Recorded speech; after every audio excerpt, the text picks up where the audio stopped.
হ্যাঁ সাজু দেখছি সবাই দেখো। ছাড় ফুলগুলো ছাড়, মুখটা দেখা।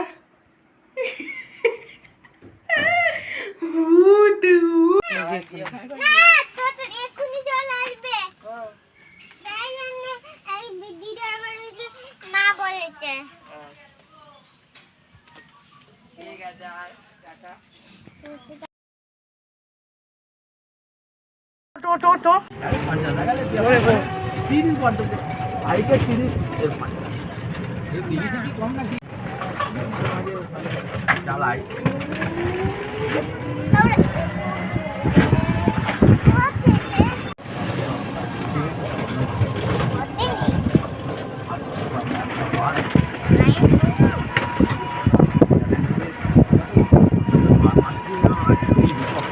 ধরে ঝুলে পড়লাম, ঝুলে পড়ে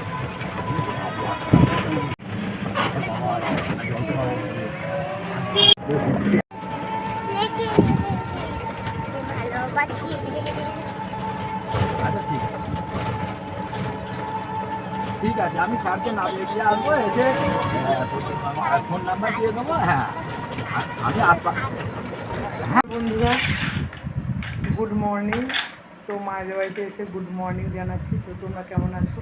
নিশ্চয়ই সবাই খুব ভালো আছো আর সুস্থ আছে, পরিবারের লোকেরাও খুব ভালো আছে। তো আর একটি নতুন ব্লগ সবাইকে স্বাগত, ওয়েলকাম। দেখো এই যে চলে এসেছে, এতই গরম, মুখটা পুরো কালো নিগোচের লাগছে। আর এই যে আমার মা কী করছে দেখো, আমার মা ভাত বাড়ছে বলতে এই যে এখন সময় হচ্ছে 10:30 বাজে। তো এই যে ভাত বাড়ছে, এই কারণেই ভাত, আলু সেদ্ধ, ডাল সেদ্ধ। তো আমরা কেউ খাবো না, খাবে হচ্ছে আমার বড় মেয়ে খাবে। আজকে আলট্রাসোনোগ্রাফি হবে আর কি, একটু সমস্যা আছে, তার জন্য 10:30টার সময় খেয়ে নিতে হবে। আর আলট্রাসোনোগ্রাফিটা হবে এই 3:30 4টা নাগাদ হয়তো হবে। আমাদেরকে যেতে বলেছে, টাইম দিয়েছে 9:30। আর এই কারণেই আসা আর কি, নাহলে এই গরমে আসবো না ভেবেছিলাম। আর যা গরম পড়েছে, তো পাখা টাকা নিয়ে সব চলে এসেছি। মায়েদের আছে পাখা একটা আছে, মানে টেবিল ফ্যান, সিলিং ফ্যান আছে দুটো।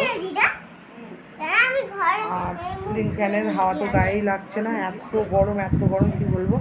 তার জন্য আমি একটা টেবিল ফ্যান নিয়ে চলে আসলাম। যেটা বলছিলাম আর কি, তো আবার বড় মেয়ে এখন খেয়ে নেবে, এখন 10:30 বাজে। তো খেয়ে আর খাবে না কিছু, খালি জল খাবে, খেয়ে তারপরে পেটে কতটা হবে আর কি। ঠিক আছে, তো চলো সারাদিন সঙ্গে সঙ্গে দেখতে থাকো, আমি কী করি, কোথায় যাই। চলো আমার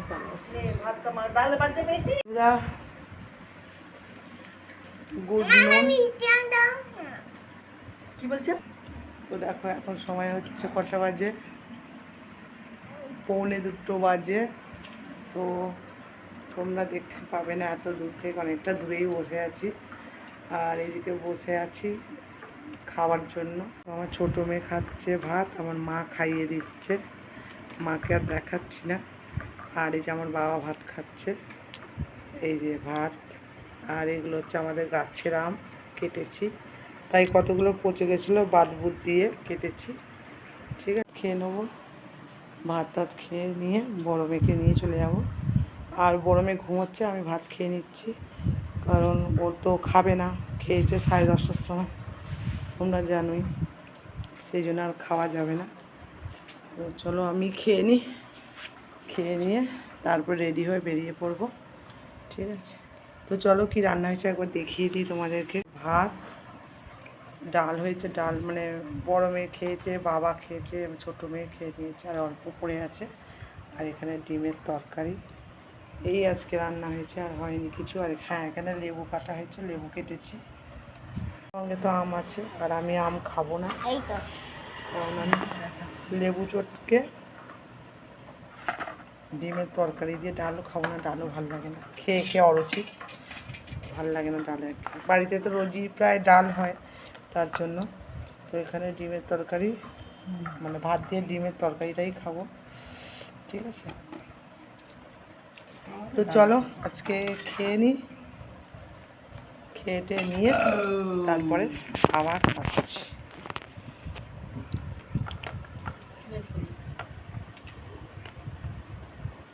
জল খাবি না? এখন খাবি না তো? ঠিক আছে। এটা কি টক? এখানে টক তরকারি নয়। আছে, তরকারিটা নেবো আর খাবো।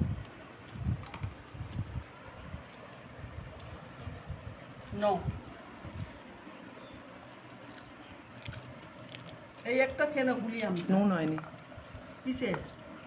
তরকারিতে, নুন আছে? ও, একটু নুন দাও। ঝাল আছে নাকি রে? হুম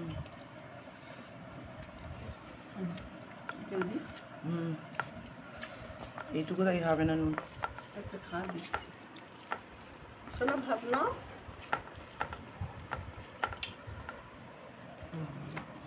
ডিম?